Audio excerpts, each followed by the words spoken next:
Баршаңызға сәлем. Бүгін біздің дайындайтын салатымыз өте дәмді салат және өте тойымды. Үйдегі ер адамдарға ұнайды деген сенімдемін. Жасап көріңіздер. Және де рецепті соңына дейін көрулеріңізді сұраймын.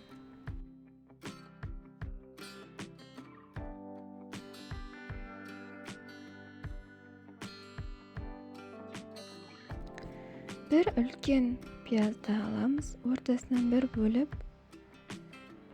өте жұқа қылып турап шығамыз.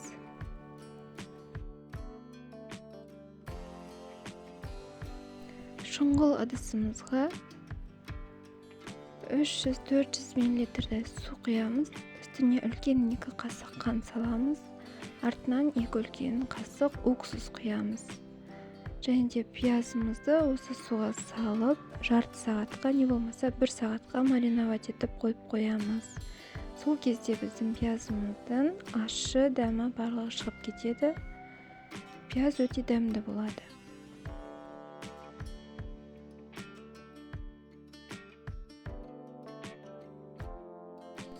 Тауық санынан осындай терісін алып тастаймыз да, артынан етін барлығын 4 бұрышталып, майдалап тураймыз.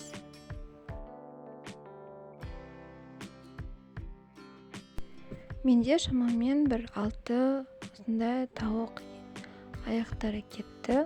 Көлемі кішірек болғандықтан 6-ын қолдандым.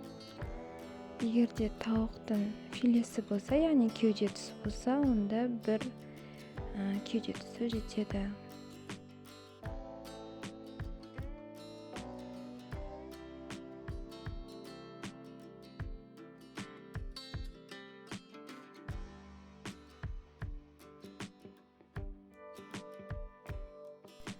Туралған тауық етін осындай ыдысқа салып, үстіне 2 үлкен қасық қаймақ не болмаса сметана салып, жақсылап араластырып аламыз.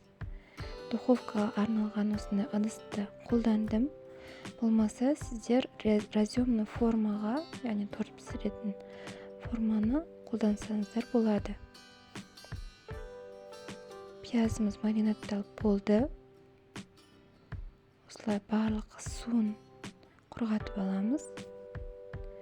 Жаңағы етіміздің үстіне екінші слой қылып саламыз.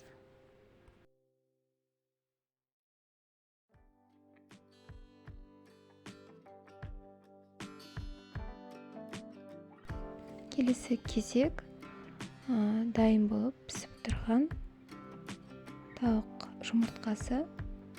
3 тал қолдандым.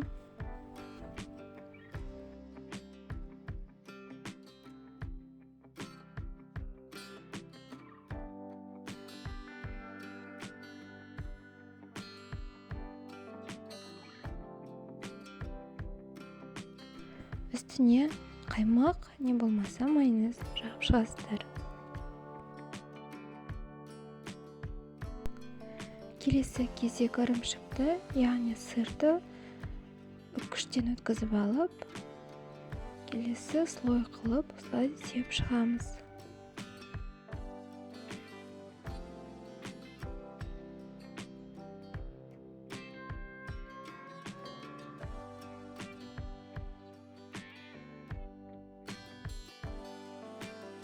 Тағы да қаймақ, не болмаса сметананы жағамыз. Үстінен келесі жаңағы қалған тауық етін тағы да қойып шықсаңыздар болады. Ең соңына қарай помидорды, яғни қызанақты осылай өте ұсақ майда 4 бұрыштарға кесіп, жаңағы салатымыздың үстіне қоямыз.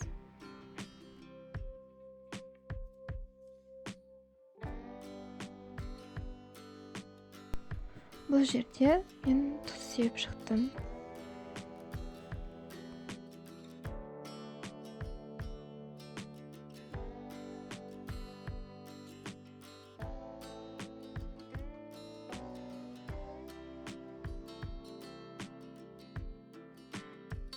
Қызанақтың үстіне қаймағымызды жағып болғаннан кейін осылай ең соңында ірімшігімізді себеміз. Міне осымен біздің салатымыз да дайын болды. Салат өте дәмді.